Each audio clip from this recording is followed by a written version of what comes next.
What's the deal, YouTube? It's your boy Next Gen 720, aka the Cookie Face Gangster. And even though I make this cup of coffee, it's still a great cup of coffee. And you already know why I stay in the 4K embassy. Listen, if you haven't signed up on my channel, if you haven't subscribed, please do so. I will be doing a major giveaway. Some Astro 850 wirelesses, Xbox One S, PS4 Pro. I will be giving these things away on my channel. This is a small token of my gratitude of saying thank you. The rush to 15K, I hope they achieve that by Christmas so I can make someone Christmas. Maybe it is what it is. Like I said today, I may still just give it away because, like I said, I am truly appreciative of you guys that have been rocking out with me since day one. I appreciate it. It's me saying thank you. On to today's video. Now, there are reports are coming out that people in the UK, PlayStation accounts have been hacked. They're receiving emails saying, notifications saying that they changed their email address, and when they go to log into their PSN accounts, they're locked out. They have been stolen. We just had last week from the YouTuber Dank8000. His account was compromised. He received the email saying that he changed his email address on PSN and he was locked out, and then Sony wanted to charge him back $145 or whatever the case to unban the account, which I think is crazy in itself. But it's crazy that Sony is still dealing with this dealing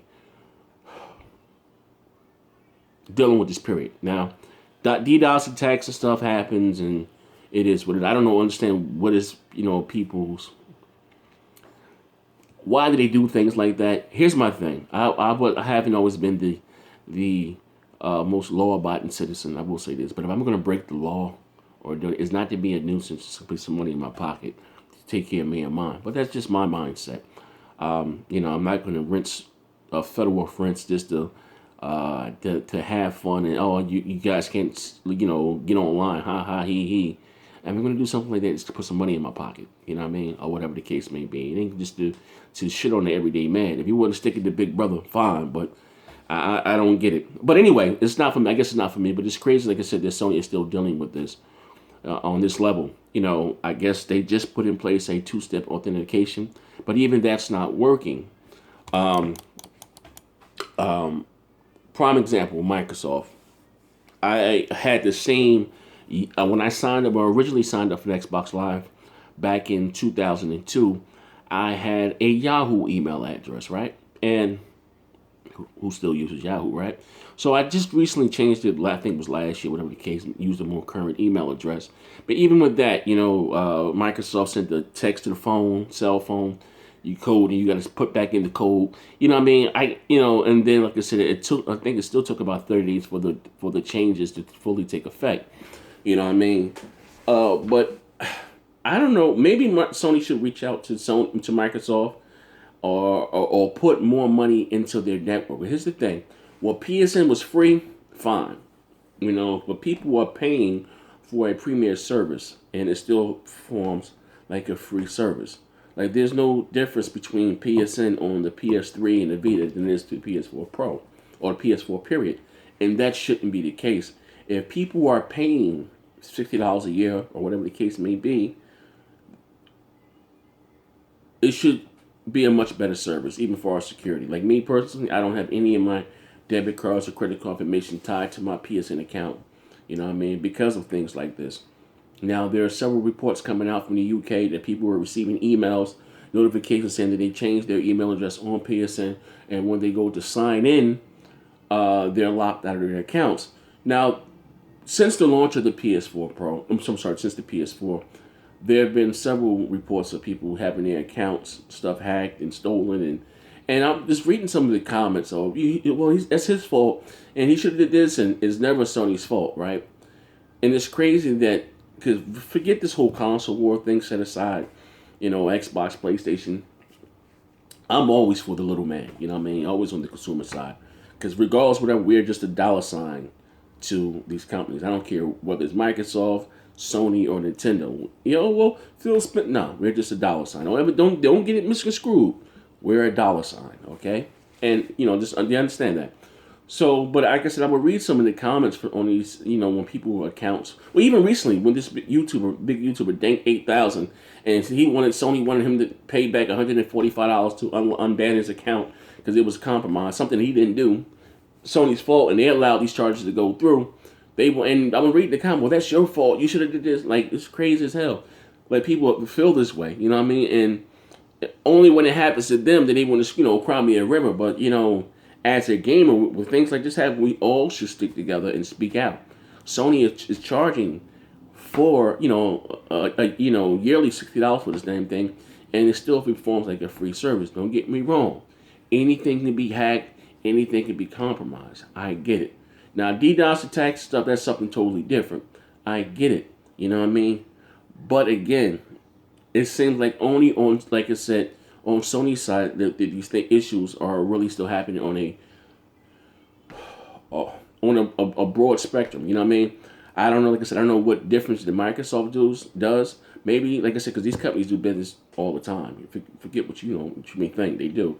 Maybe Sony can hire Microsoft, whoever they use, or whatever the case may be. The Azure servers or whatever. You know what I mean? It's going to probably cost a little bit more.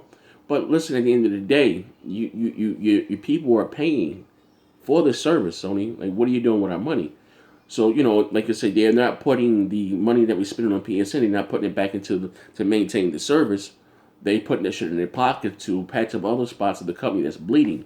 And that in itself is what's the problem, because there's no difference from PSN on the PS3 and the PS4 and the Vita, which is PSN is free on the Vita, it's free on PS3, but we're paying for it on PS4 Pro. PS4 period.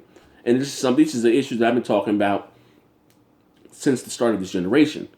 I don't mind paying for online. I will say that some people have an issue with it. I don't mind. I've been conditioned to paying for it since 2002. So that's not my issue, me paying for it. My question is why am I paying for it on the PS4 when it's free on the PS3 and it's free on the Vita? Because when PSN is down on the PS4, it's also down on the PS3 and it's also down on the Vita. So why am I paying? You know what I mean? You think that you should be paying for a premier service, which we're not. But shall I digress? I hope people, in the UK, it seemed like, that this thing, they were hit pretty hard with it. They all will receive emails saying that they changed their email address on the PSN, and when they're going to sign in, they locked out. So I'm hoping those guys can recover their accounts back. Moving right along, Skyrim. Some reports are coming out that some games are running better on the PS4 standard than the PS4 Pro, as far as frame rate wise. It says Skyrim frame rate is worse on the PS4 Pro than a standard PS4. I remember when Digital Foundry they were doing a side by side, well, not side by side, but when they were talking about Call of Duty Infinite Warfare running better on the standard PS4 than the PS4 Pro. And I think, like I said, it's slightly a few frames, And again, I think the talking about frame rate is the silliest shit in the world, but this what this generation has been all about. But even though, like I said, I don't think it's that big of a deal, it's for a few frames, which is going to get blown out of proportion here on YouTube and this the gaming community. Period. Like I said, maybe this will probably be fixed with a patch. But people are looking at like damn. You have the PS4 Pro, which is twice as powerful, supposedly.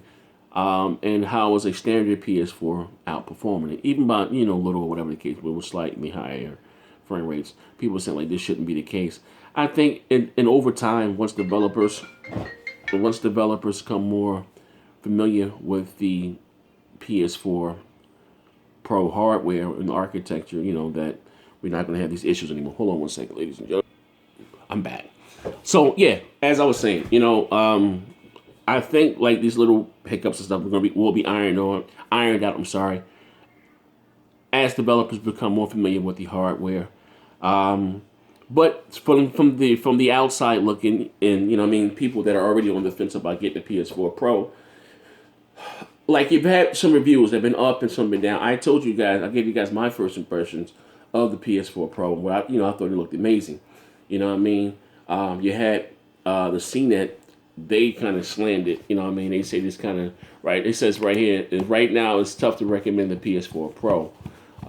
They kind of slammed it a little bit, And I guess it. Whether or not you wanted a new one, Sony is selling a new souped up PlayStation 4 called the PS4 Pro on November 11th for $400.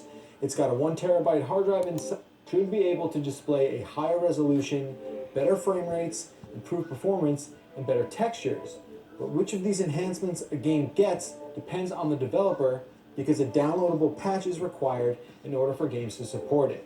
And we were only able to test a few games side by side on identical 4K OLED TVs to see if we could notice a significant difference between standard and PS4 Pro updated games. For the most part, it was really difficult to tell. The Last of Us Remastered barely looked any different, though we did see better frame rates and crisper visuals when we compared two versions of Shadow of Mordor. For Black Ops 3, which was another game available before launch, there was absolutely nothing that stood out as enhanced. Now this is side by side, we had a really good setup for that. The most dramatic difference is really when you activate HDR in a game because it can really make the contrast in brightness and the variances in color. As I said before, I didn't try out the PS4 Pro on the standard television. I was played it on a Samsung 9800, a KS 9800 with all the bells of HDR. Now I've always said this, that 4K is cool, it's good, but HDR, that's the to pop, what makes the visuals really pop for me, in my my opinion. You know what I mean? So if you don't have a 4K TV with HDR, I couldn't really, like I said in the day, I haven't seen it on the 1080p TV, but I can imagine why, because even though they were saying this, the standard PS4 may have HDR, but it doesn't do 4K. There's no 1080p HDR television. You know what I mean?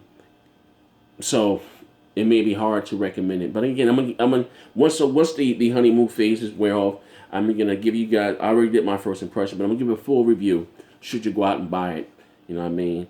And probably at the end of the day, I'm just gonna get, like, all jokes aside, I'm see if I can get a 1080p TV for somewhere too, because I don't have I live in a 4K embassy. I don't have a 1080p TV in my house, which all jokes aside, I don't. But again, it is what it is, like I said. But there are some reports of games slightly running better on the PS4 standard. Maybe that will be fixed over time, but it is what it is. But this is your boy Nixon 720. I'm out of here. Bang.